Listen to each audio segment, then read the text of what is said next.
আসসালামু আলাইকুম রহমতুল্লাহি ওয়া বারাকাতুহু। সম্মানিত দর্শক, বর্তমান সরকার যে কিভাবে চলছে এটা আমরা বুঝতে পারছি না এবং সম্ভবত জনাব তারেক রহমান সাহেব নিজেও বুঝতে পারছেন না যে তার সরকার আসলে কিভাবে চলছে। এই সরকারে অনেকে অন্তর্ভুক্ত হয়েছেন। আমরা যারা আমজনতা তারা বুঝতে পারছি না যে এই লোকটা কি করে উপদেষ্টা হলো, এই ভদ্রলোক কি করে এমপি হলেন, এই ভদ্রলোক কি করে যাকে বলা হয় মনোনয়ন পেলেন, এই লোকটা কি করে মন্ত্রী হলেন। বিএনপির লোকও বুঝতে পারছে না, সাধারণ আমজনতা বুঝতে পারছে না। ফলে কি হলো, সরকারে আছে, মন্ত্রী আছে, এমপি আছে, কিন্তু তাদেরকে নিয়ে জনগণের কোনো আবেগ নেই, উচ্ছ্বাস নেই, কিচ্ছু নেই। রীতিমতো একটা তুচ্ছ-তাচ্ছিল্য সবাই করছে যে কিসের এমপি, কিসের মন্ত্রী, এই জিনিসগুলো। এবং কোনো সামাজিক অনুষ্ঠানে একজন মন্ত্রী এসছেন, একজন এমপি এসছেন, সেখানে একটা উৎসবের আমেজ কাজ করে। আমরা যখন সংসদ সদস্য ছিলাম বা এখন তো কিছুই নেই, কিন্তু যদি বাজারে যাই, যদি একটা অনুষ্ঠানে যাই বা আগে যেতাম যখন এমপি ছিলাম, কোনো একটা বিয়ের অনুষ্ঠানে যাই, ওখানে মনে হয় যেন একটা চাঁদের হাট বসে।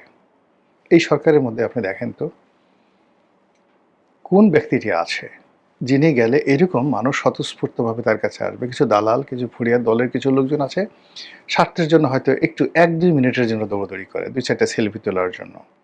কিন্তু এর বাইরে কোনো রকম অ্যাট্রাকশন কারোর বিরুদ্ধে নেই। বরং এখানে অনেকগুলো বিষয় কন্ট্রাডিক্ট অ্যান্ড কনফ্লিক্ট করছে। এই গাছের ছাল, ওই গাছের বাকল, এই গাছের ডাল, একজনের হম্বিতম্বি, একজনের লম্ফজম্ফ, আরেকজনের বাড়াবাড়ি, আর খুব দ্রুত দপ্তর পরিবর্তন। যেখানে দরকার সেখানে লোক নেই, আর যেখানে দরকার নেই সেখানে ৩-৪ জন লোক।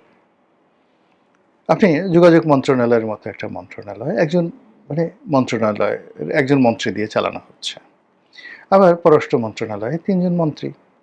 খাদ্য মন্ত্রণালয়ে এই গত কয়েক মাসে ৪ জন ৫ জন লোক এখানে পরিবর্তন হয়েছে। তথ্য মন্ত্রণালয় এখানে গিয়ে দেখেন, তথ্য আমাদের দেশে এটি এত গুরুত্বপূর্ণ কিছু বিষয় নয়। এর কারণ হলো আমাদের যারা চলচ্চিত্রের নায়ক, নায়করা কখনো মন্ত্রীর কথা মতো চলে না। যারা ভালো নায়িকা তারা কখনো মন্ত্রীর কাছে যায় না। এক্সট্রা যারা লোকজন আছে এরাও মন্ত্রী-ঠন্ত্রী এই সমস্ত পাত্তা দেয় না। ওই যে সুসন্দার পেছনে একটু ঘুরতে গিয়ে বঙ্গবন্ধু জমানার এক মন্ত্রী, ববিতার যে বড় বোন সুচন্দা, জহির রায়হানের ওয়াইফ, তার প্রতি একটু অ্যাট্রাকশন অনুভব করেছিলেন এক মন্ত্রী, খুব বিখ্যাত মন্ত্রী। পরবর্তীতে বঙ্গবন্ধু এটা জানার পর তার চাকরি চলে গেল। ওই যে মাহিয়া মাহি তার সাথে অশ্লীল এবং অশ্রাব্য আচরণ করার কারণে দেখা গেল মুরাদের চাকরি চলে গেল, ডাক্তার মুরাদের চাকরি চলে গেল। ফলে এই তথ্যমন্ত্রী কি হলো না হলো এটা নিয়ে কিছু আসে যায় না। এই তথ্যমন্ত্রী গত কিছুদিন যাবৎ বলতে গেলে আওয়ামী লীগ জমানা থেকে আরও পৌঁছে গেছে, যেখানে এখানে প্রথম থেকে যেমন আবুল কালাম আজাদ বয়স্ক মানুষ, তাকে দেওয়া হলো কোনো কাজ ইফেক্টিভ না, ভদ্রলোক মানুষ। তারপরে এখানে দেওয়া হলো সেই হাসান মাহমুদকে কিছুদিন দেওয়া হয়েছিল কিনা জানি না, তারপর দেওয়া হলো হাসানুল হক ইনু সাহেবকে, এরপর মোহাম্মদ আরাফাতকে। এদের কথা মতো কোনো সংবাদপত্র, কোনো চলচ্চিত্র নায়ক, কোনো সাংস্কৃতিক ব্যক্তিত্ব একটা লিখেছে, একটু কোমর দুলিয়েছে, একটু ওড়না দিয়েছে, এরকম কোনো ঘটনাই ঘটেনি। কিছু টেলিভিশন মালিক, ধরিবাজ টেলিভিশন মালিক, তারা এরকম ২-১ জনকে নিয়ে একটু আদর যত্ন করেছে, একটু খাবার দাবার দিয়েছে, একটু নরম জিনিসের সংস্পর্শ দেওয়ার চেষ্টা করেছে, দিয়ে তারা হয়তো কিছু সুযোগ সুবিধা নিয়েছে। এর বাইরে এটার কোনো গুরুত্বপূর্ণ ভূমিকা নেই। তো এইরকম তথ্য মন্ত্রণালয় এই মুহূর্তে মনে হচ্ছে যে 10টা স্বরাষ্ট্র মন্ত্রণালয়ের সমান। সেখানে উপদেষ্টা আছে, সেখানে প্রেস সচিব আছে, সেখানে মন্ত্রী আছে, সেখানে প্রতিমন্ত্রী আছে, এবং এর মধ্যে একজন মন্ত্রী বাদ হয়ে নতুন মন্ত্রী চলে আসলো, এরকম। আর অন্যদিকে যেটা এই মুহূর্তে সরকারের ইনু সরকারের পতন ঘটিয়েছে স্বরাষ্ট্র মন্ত্রণালয়। আর এখন স্বরাষ্ট্র মন্ত্রণালয় এত বড় একটা মন্ত্রণালয় যেখানে fire brigade, civil defence, answer, VDP, তারপর যেখানে মাদক নিয়ন্ত্রণ অধিদপ্তর আছে, এটার অধীনে এনএসআই আছে, এরপরে বিজিবি আছে, বর্ডার গার্ড আছে, পুলিশ তো আছেই। এত বড় বৃহৎ একটি মন্ত্রণালয়, সেই মন্ত্রণালয়ে সালাউদ্দিন সাহেব একা। তিনি একদিকে পার্লামেন্ট সামলাচ্ছেন, অন্যদিকে সংবিধান সামলাচ্ছেন, অথচ এখানে সরকারের কোনো গুরুত্ব দিচ্ছে না, অথচ এই সময়ের অভাবে দেখা গেল যে এই মন্ত্রণালয়ের একটার পর একটা ব্যর্থতা সারা বাংলাদেশকে অস্থির করে তুলেছে। আচ্ছা, এরপর ধরুন আরো অনেকগুলো আমি উদাহরণ দিতে পারবো। তো এই যে কাজগুলো সরকার করে যাচ্ছে সেই কাজকর্মের মধ্যে বেশিরভাগ 90% কাজ মনে হচ্ছে অনাহত, অপ্রয়োজনীয়, আননেসেসারি, দরকারই নেই। তেমনি আমাদের ধরেন ধর্ম মন্ত্রণালয়, এই ধর্ম মন্ত্রণালয়ে এটা কোনো মন্ত্রণালয়ই নয়, কখনো এই মন্ত্রণালয় নিয়ে কেউ কখনো মাথা ঘামায়নি। এখানে আওয়ামী লীগের জমানাতে যারা ধর্মমন্ত্রী ছিলেন, আমার যেমন ধর্ম মন্ত্রণালয়ের সঙ্গে পুরো সময়টা আমার সবচেয়ে বেশি কাজ করার সুযোগ হয়েছে দুটো কারণে। এখানে হলো যে উনি ধর্মমন্ত্রী ছিলেন, অ্যাডভোকেট শাহজাহান সাহেব সম্পর্কে আমার চাচা, পটুয়াখালী সদর আসনের এমপি, পটুয়াখালী জেলা আওয়ামী লীগের সভাপতি, আমার চাচা, আমি তার ভাতিজা, আমি পাশের যাকে বলা হয় গলাচিপাতে এমপি। ফলে উনি বয়স্ক মানুষ, ৭৪-৭৫ মানুষ, একেবারে সরল সোজা মানুষ। আমি যা বলতাম পুরো সময়টাতে ধর্ম মন্ত্রণালয়টা বেসিক্যালি আমি যা বলতাম সেটাই হতো। ওখানে আমি আসলে আমি কিচ্ছু দেখিনি। ওখানে ইসলামিক ফাউন্ডেশনের একটা প্রেস আছে, সেই প্রেসের কিছু কাগজপত্র সেই কেনা হয়, ছাড়া হয়, এখানে আসলে কিছুই নাই। হজ ওমরা এখানে যায়, কিছু লোকজন পাঠায়, এই ওই মন্ত্রণালয়ের সামান্য কিছু লোকজন পাঠায়, এখন ওটাও বোধহয় বন্ধ। একটা গুরুত্বহীন মন্ত্রণালয়, সেই গুরুত্বহীন মন্ত্রণালয়ে যেখানে বিমান ভাড়া, সিভিল এভিয়েশন থেকে শুরু করে এদেরই কাজ বেশি। আর হলো চাঁদ দেখা কমিটি, কয় তারিখে চাঁদ উঠবে, কী উঠবে, এরকম কমিটি। ইসলামিক ফাউন্ডেশন একটা বোর্ড অফ ডিরেক্টরস আছে, এটা গঠন করে, ওখান থেকে কিছু বইটি আগে বের হতো, এখন কোনো বইও বের হয় না। বলেন এখানে কাজটা কি? এইরকম একটা জায়গাতে মোফাজ্জেল হোসেন নামক যে ভদ্রলোক কায়কোবাদ, তাকে মন্ত্রী বানানো হলো। ভদ্রলোক এমনি ঝানু পলিটিশিয়ান, আগেও এরশাদ জামানাতে মন্ত্রী ছিলেন, এখন অসুস্থ, কিন্তু উনি যদি অসুস্থ থাকেন এই মন্ত্রণালয়ের মন্ত্রী থাকলেই কিছু আসে যায় না, না থাকলেও কিছু আসে যায় না।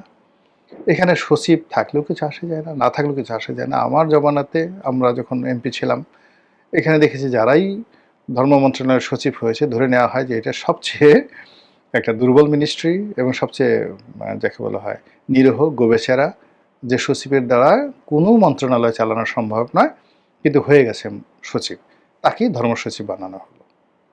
এই মন্ত্রণালয়ে আওয়ামী লীগের জামানাতে এই অবস্থা হয়েছে, আগেও একই অবস্থা হয়েছে, আর এবার তারেক সাহেবের জমানায় এসে এই মন্ত্রণালয়ে আবার নতুন আর একজন প্রতিমন্ত্রী দিয়ে যে ঝামেলাটা তৈরি করা হচ্ছে, এই ঝামেলায় এমন আছে সরকারের পতন ঘটে যেতে পারে। এমনিতে দেখেন আমাদের ধর্মীয় সেক্টরটা নানা কারণে উগ্র হয়ে গেছে। এদের মধ্যে গত ২ বছরে রাষ্ট্র ক্ষমতা দখল করার একটা প্রচণ্ড স্পৃহা জেগেছে, যেটা এই ধর্মীয় সম্প্রদায়ের কারো হয়নি। এরা জামাত, চরমোনাই, হেফাজত থেকে শুরু করে অন্যান্য যে সমস্ত ধর্মীয় সংগঠন রয়েছেন, তারা সবাই নিজেদেরকে খলিফাতুল মুসলিমিন হিসেবে গত ২ বছর যাবৎ চিন্তা করেছে। এরপরে ক্ষমতার কাছাকাছি যাওয়ার পরে আবার দেখা গেল এদের মধ্যে আবার দ্বন্দ্ব বিবাদ, সংঘর্ষ শুরু হয়ে গেছে। হেফাজতের সঙ্গে তাবলিগের দুটো গ্রুপ, তারপরে শেষে আহলে সুন্নাত ওয়াল জামাত, এদের একটা গ্রুপ, লামা জাহাবি একটা গ্রুপ, তারপরে এরকম অসংখ্য ৭৩টা ফ্যাকড়া। এই বিষয়গুলো অতীতের যে কোনো সময় একদম 100% হয়ে আছে। এটা উত্তপ্ত, আমাদের এই মুহূর্তে যত সোশ্যাল ক্রাইসিস আছে, যত রকম সমস্যা আছে, তার মধ্যে ১ নম্বর সমস্যা হলো মসজিদের ইমাম, মুয়াজ্জিন, মাদ্রাসা, ধর্মীয় সংগঠন এবং ধর্ম রিলেটেড যারা রাজনীতি করেন, এই সমস্যাটা এখন সবচেয়ে বড় অস্থির। এবং এই সমস্যার কারণে পশ্চিমের আতঙ্কগ্রস্ত, ভারত আতঙ্কগ্রস্ত, জঙ্গিবাদের কথা বলা হচ্ছে, মূলত এই ধর্মীয় অস্থিরতার কারণে।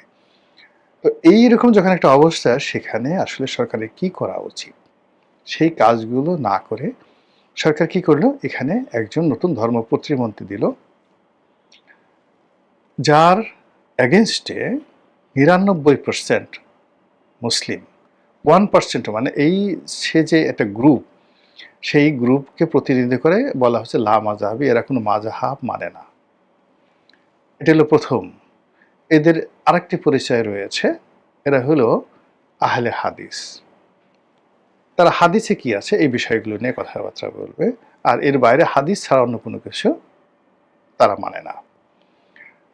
তো এই গ্রুপের মধ্যে একজন সংসদ সদস্য, এই গ্রুপের প্রবক্তা, তাকে এখানে বানানো হলো প্রতিমন্ত্রী। ফলে 99% মুসলিম এবং এর সাথে যারা ধর্মীয় রাজনীতি করে তারা এখানে বেঁকে বসলো। এখন এই ভদ্রলোকে যে লিঙ্কন, যিনি প্রতিমন্ত্রী হলেন, এটা কিভাবে এলো, তারেক রহমান সাহেবের কাছাকাছি এলো কি করে? It's a huge question for me. আপনি লক্ষ্য করে দেখেন যে আমাদের এই যে লামাজহাবি যে গ্রুপ আছে, সেখানে ওই রাজশাহী অঞ্চলের এক ভদ্রলোক আছেন, রাজ্জাকি না কি বিন রাজ্জাক যেন এক ভদ্রলোক, দেখে বোঝা যায় লেখাপড়া জানে না, লুঙ্গি পরে ঘোরাফেরা করে। এই কয়েক দফা সে মার খেয়েছে, বিভিন্ন জায়গাতে মার খেয়েছে, তার গাড়ি ভাঙচুর করেছে। তার তুলনায় তার ছেলেটা মদিনা ইউনিভার্সিটিতে পড়াশোনা করে মোর ডিসেন্ট, লেখাপড়া জানা মানুষ। তো এই লোক ওয়াজ করে কেন, এই লোকের এত ভক্ত কেন, এত লোকজন কেন, এটা আমরা কেউ বুঝতে পারিনি। কিন্তু কারণ এর কারণ হলো সে একটা সম্প্রদায় তৈরি করে ফেলেছে, এই লামাজহাবি সম্প্রদায়। এবং তারা এই ইউসুফ বিন মানে কি রাজ্জাক বিন ইউসুফ বা ইউসুফ বিন রাজ্জাক এরকম এই ভদ্রলোককে তারা সবসময় মাথায় করে নাচে এবং যা বলে তাই, রাজশাহীর আঞ্চলিক ভাষায় কথাবার্তা বলে। এই লোক কখনো কোনো রাষ্ট্রীয় অনুষ্ঠান, রাষ্ট্রীয় কোনো অবস্থা, আমাদের ধর্মীয় সম্প্রদায়ের যে সকল মাহফিল রয়েছে, সেই সকল মাহফিলে এই বাপ এবং ছেলে তারা সার্বজনীন নয়। বাংলাদেশে যেভাবে ধরেন কাদিয়ানী আছে, কাদিয়ানীরা যেভাবে আলাদা থাকে, এরকম লামাজহাবি এবং আহলে হাদিসের যারা লোকজন রয়েছেন তারা এই আলাদা একটা সম্প্রদায়ভুক্ত হয়ে দীর্ঘদিন ছিল। ইউনূসের জমানাতে আমরা এই প্রথম দেখলাম এরা গণভবনে চলে গেছে, মানে যমুনাতে চলে গেছে, একদম সারিতে বসে বসে ইউনূসের কাছে কাছে গিয়ে কথাগুলো বলছে। তখন থেকে বুঝলাম যে এই লামাজহাবিদের যে মূল যে পলিটিক্যাল পাওয়ারটা, শক্তিটা, ইন্টারন্যাশনাল কানেক্টিভিটিটা, এটা ইউনূস সাহেবের ভিতরে ঢুকে গিয়েছিল বা ইউনূস সাহেবের জায়গাতে চলে গেছিল। এবং এদের কারণে ইউনূস সাহেবের সাথে অনেকের সম্পর্ক, জামাতের সাথে একটা অবিশ্বাস সম্পর্ক শুরু হয়, অনেকের সাথে এদের সাথে সম্পর্ক শুরু হয় এই বাপ বেটার কারণে।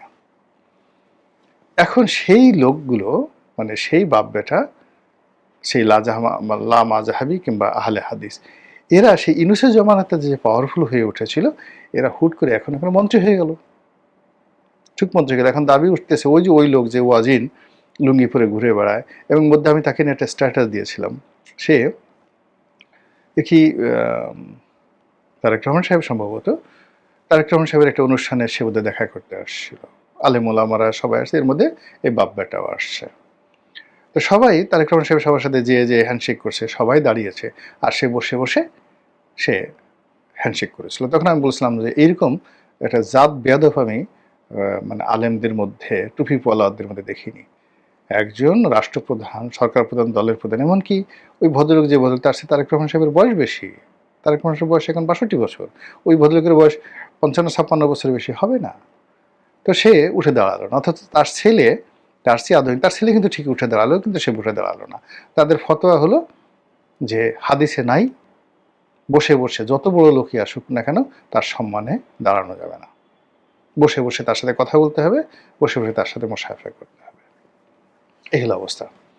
এই লোকগুলো জানে না যে কালচারটা কি, সংস্কৃতিটা কি।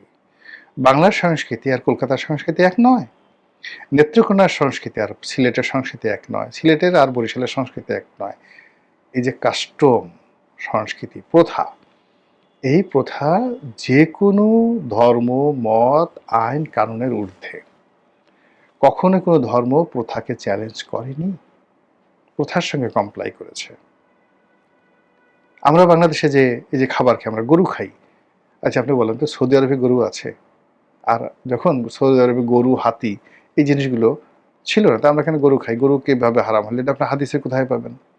আপনি দেখেন তো, এখন উট আছে, দুম্বা আছে, ভেড়া আছে, এখন বলছে দুম্বার মাংস খাও, উটের মাংস খাও। হাদিস অনুযায়ী তো বাংলাদেশে আপনি অন্য কোনো মাংসই খেতে পারবেন না। এগুলো কেন আসছে? এগুলো কাস্টমসের মাধ্যমে আসছে। কাস্টম মানে প্রথার মাধ্যমে আসছে। তো এই জিনিসগুলো না মনে করে এরা যে কাজগুলো করছে সেই কাজগুলো আবার ইউনূসের জমানা থেকে ট্রান্সফর্ম হয়ে তারেক রহমান সাহেবের সেখানে চলে আসছে এবং এসে সরাসরি এখন প্রতিমন্ত্রী হয়ে গেছে।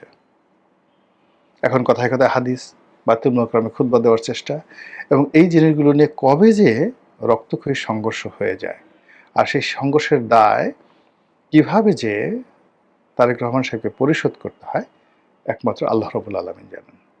মহান আল্লাহ আমাদের সবাইকে হিদায়াত দান করুন এবং হেফাজত করুন। আসসালামু আলাইকুম ওয়া রাহমাতুল্লাহি ওয়া বারাকাতুহু।